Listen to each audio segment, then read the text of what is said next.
I was like, for what? And he was like, bro, he reached around the counter and grabbed a handful of PS2 games and then sold them back to you. Do you feel like GameStop does prey on gamers, I guess, say ignorance? 100%. 100%. Because the person who hired me was the district manager, and he hated me. Mm-hmm. He legitimately hated me because, like, but he knew that I would be down for whatever. My title at GameStop was acting assistant manager. So what does that mean? Nothing. You do everything an assistant manager does with the hourly peasant wage. Right. I had keys. I was on conference calls. I was on all sorts of stuff. So yeah, I mean, I didn't care at the time because, you know, it was still fun. You meet all sorts of crazy people, you know, people come in. I remember this one kid came in with a plastic bag filled with Game Gear games and a Game Gear. He was like, I want to trade this in. I was like, bro, we don't take that. And so he was like, oh, okay. I was like, but meet me outside in 5 minutes. And so I went outside. I was like, you know, I can't do this in a store, but how much do you want for it?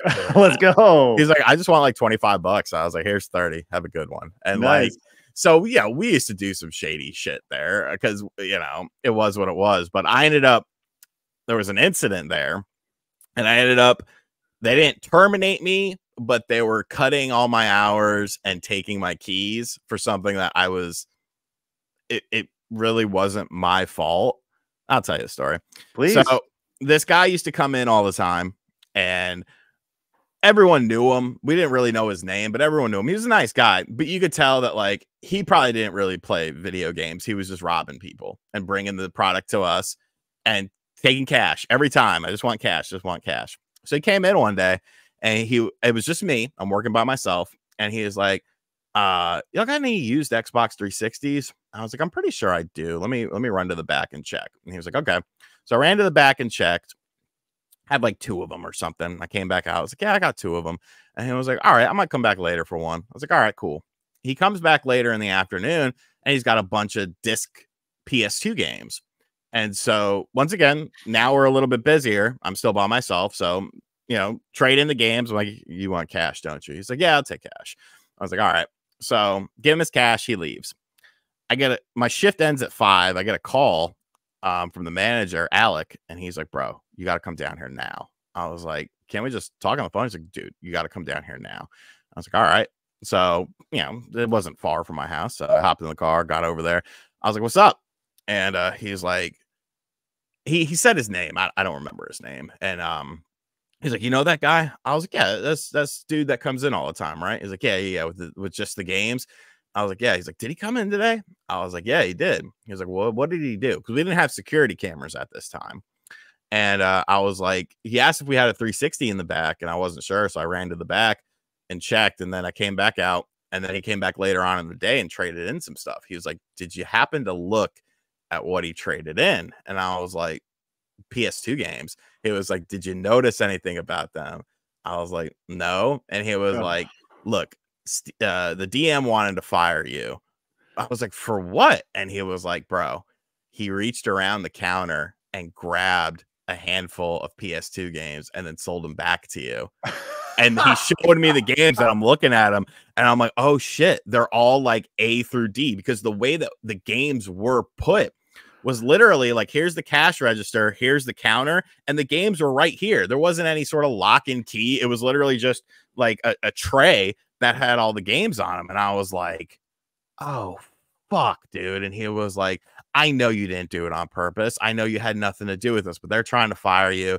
You know, I got it to the point of where, you know, they're going to put you on a temporary probation. You have to give me your keys, but I know that this was not your fault. And I was like, I'm gonna be honest with you, man. Like, I'm not gonna do that. Like, I can't afford, I got bills to pay and shit. I need to be working full time. You know, I sincerely appreciate you sticking up for me, but I can't afford to do that. And he was like, no, I understand. And so, I mean, I had no ill will to anyone that worked in that store or whatever. Just, it was the higher ups. Like, you remember the game that came out, 25 to Life, came out on the PS2 and the Xbox. That was the big pre-order game. And for one of the months, and we were on a conference call, and the DM, I was working by myself, and the DM asked me, he was like, all right, store, I don't remember what number we were. He's like, how many pre-orders are we working on and looking at for 25 to Life? And I said, none. And he said, what do you mean none? I said, none. I'm not promoting the game. He said, why not? And that's our target game for the month. I said, because I don't think the game is going to be very good. And he was like, well, what does that matter? And I was like, if people want to pre-order it, they can pre-order it. I was like, well, I'm not going to stop someone from pre-ordering it, but if somebody asks me my opinion on it, I'm not going to recommend the game, because if you get one sale right now, that person pre-orders the game, picks it up and buys it, goes home and plays it, and the game is shit, like I think it's going to be, then I've ruined all sort of trust with that person. They're never going to listen to me again. I'm thinking long run here. And so, you know, he kind of got on my ass about it, but then the game came out. It wasn't a good game. And a lot of the managers in the area were upset that that was the game that they were promoting, because people started to not trust them as much. And like, you know, it was just a bunch of weird shit like that. You know, it was a learning experience, though. Right. And it's so funny. So there's a lot there, because you were the only one on shift when the guy came in. I did 9 times out of 10 when I worked, I was only by myself. I was Black Friday. It was me and one other person in the morning. And this is when Black Friday was like hundreds of people waiting outside the store. Like it was, we would have lines out the door because there was no other video game store in town. So it was fucking crazy. And they just wanted the bear there, or we're going to cut your hours. I was like, why? We're making so much money for you. Is there, just out of curiosity, how much did the guy if you recall, how much did he sell the games that you had back to you for? Oh, I don't remember. He had a handful, though. It was a handful of games, but that was always what he had. He always had just like a handful of discs and stuff like that. So, you know, as a store, you're thinking, well, you know, this is good inventory. He's probably ganked them from someone, but, you know, it's not my problem. But, you know, you never think, because most of the people that I met throughout that store, I mean, they were super cool people. Like, I remember this one guy. I wish I stayed in contact with him. He used to come over to my apartment and stuff. His name was Ty, and he was just the funniest guy in the world. He really just played like Madden and Call of Duty and stuff. Right. But this was when the Xbox 360 was overheating a lot, and you know, you were doing the Red Ring. You were doing the towel trick and stuff. Oh, yeah. And he would come into the store, and just the way he would tell stories was so funny. He'd be like, "Yo, son, I'm sitting there, right? I'm like, yeah, I'm playing Madden.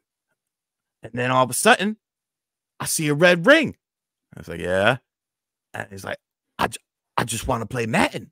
Why can't I play my Madden right now? What's with this red ring? So I took a towel. And he just stops. I'm like, yeah, I took a towel, right? Wrapped it around that bitch. Got it working. Finished the third quarter. It's like, all right, dude. Like, there's just so many different characters came into that store, and you know, it was we had a really good, you know, clientele. We had a really good staff, as far as like personalities were concerned. Like we would hang out outside of work like all the time. That was the good part of it. You know, the actual work, it did kind of make me a bit jaded towards that side of the video game industry, though. That's so funny. Just those who know about the Red Ring, they know, and those who don't, you know, you missed a pretty amazing point in the video game space, where you're talking about like a product malfunction, just not being built properly. The idea of your Xbox 360 just ending because of, you know, just overheating or whatever it was, and having to wrap, like the solution being having to wrap your video game console in a towel is like to essentially overheat the thing to make it work. And I mean, it was all my personal one did it. But at that time, I mean, I'll be honest with you, we did some we managed to offset the lack of income with the trade-in policy, because like the trade-in policy at that time was literally a signature on a piece of paper. So I remember my buddy's DS, we played a lot of Metroid Prime Hunters online, and his L trigger broke. And I was like, well, give it to me. And he was like, okay. So he gave me his DS. And like, you could just say that, you know, somebody bought it. They didn't even ask you for a receipt. It could be somebody bought this from another GameStop in another area, and then he would just damage it out, and then the person would get a used one. So I just gave him like a used DS, and like I was like, here, I damaged out that one. Don't worry about it, because like you had to do something. I remember my manager modded my original Xbox so that I could just put a disc in and burn the game onto a hard drive. So sometimes those mornings were great because I would just go into the store, I'd be by myself, and like, what came out on an Xbox this week? All right, we're gonna put this in there. Do. Thank you very much. And you found ways, but it was fun. But that manager, this is how stupid some of the people are. That manager ended up getting fired because we did a midnight opening. We did, and we had like this big party. There was pizza and stuff like that, and there was a $500 gift card for whoever like won some sort of contest. I don't really remember what it was. And that motherfucker took the gift card and used it. And he used it. And I'm like, dude, what is wrong with you? Because I came in one day and he was gone, and it was Alec who lived in he lived in the town that was like 40 minutes away where there was video game stores. They made him come over there and move. He actually moved to my apartment complex, and they made him the manager. I was like, what the fuck are you doing here? He's like, he was a funny guy too. He was a very feminine dude, but like he was completely straight. So it was kind of like a bit of a mind fuck, because he like you'd say something wild, he'd be like, oh my god. And it was just the funniest thing. And like everything was like, oh my god. And it was always like beforehand. So yeah, a lot of good memories from it. Just, the work itself sucked. But what do you think about this? Leave us a comment down below. We read every single one of them. Also, make sure you hit the subscribe button because you have found your home for common sense in the gaming and entertainment worlds.